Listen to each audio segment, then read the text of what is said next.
When I was a little bit younger,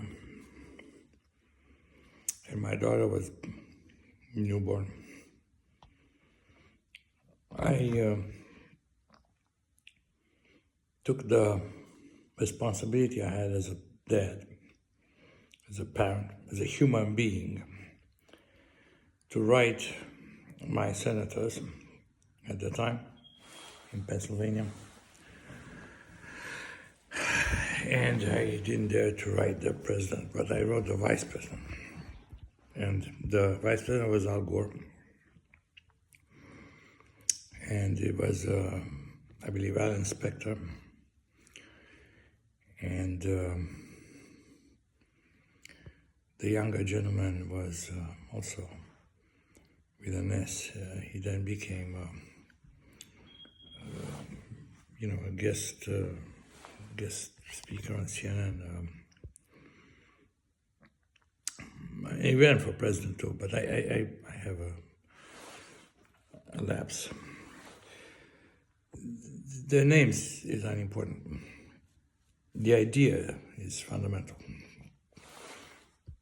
They answered. They resolved the issue that I was asking about. And so the moment today is such that I want to write my senators. And for some amazing reason today, I think I can easily claim that I have 6, not just 2. I have 2 where I own property in Nebraska. I have 2 where I work. And because I work, I influence, I help people here. So, I belong here in Missouri. And my daughter, who is an adult now, but she goes to school in Georgia. And as a result, I believe that I have some vested interest in continuing to help her, as I have since she was really very young when I wrote to Spector and Santoro was the name. And I believe that those 6, I could easily write to them. Reasonably, I can establish a connection. Now, I should establish a connection with all 100. I mean, there's no way that anyone will not respond to what I'm saying. If you have a mother, you would want your mother respected. If you have a child, particularly a lady child, a girl, or 2 girls, or 5 girls, or, but even if you don't, if you have a son, you want that son to be respectful of his mother and of his future dear bride and potential lady children that son and his dear bride will have.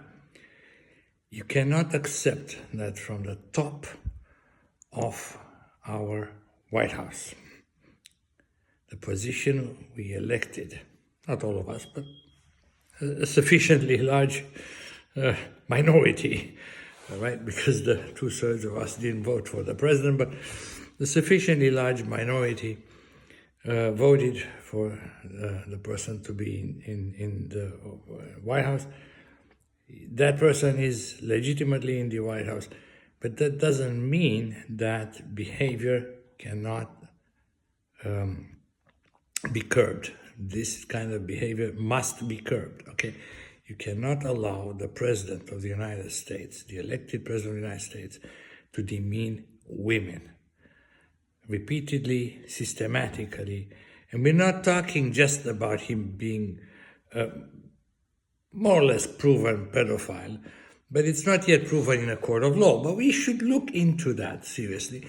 But let's not talk about that. Let's just talk about the culture upon which he functions, within which he functions, the internal culture that he has, where it is okay for him to demean ladies. He's done that with Secretary Clinton. He's done that clearly with Vice President Harris. But he does that every time. He does that every time. He just did it twice in a week with reporters. It is absolutely unacceptable on my dime that happens. All 100 senators should side with me.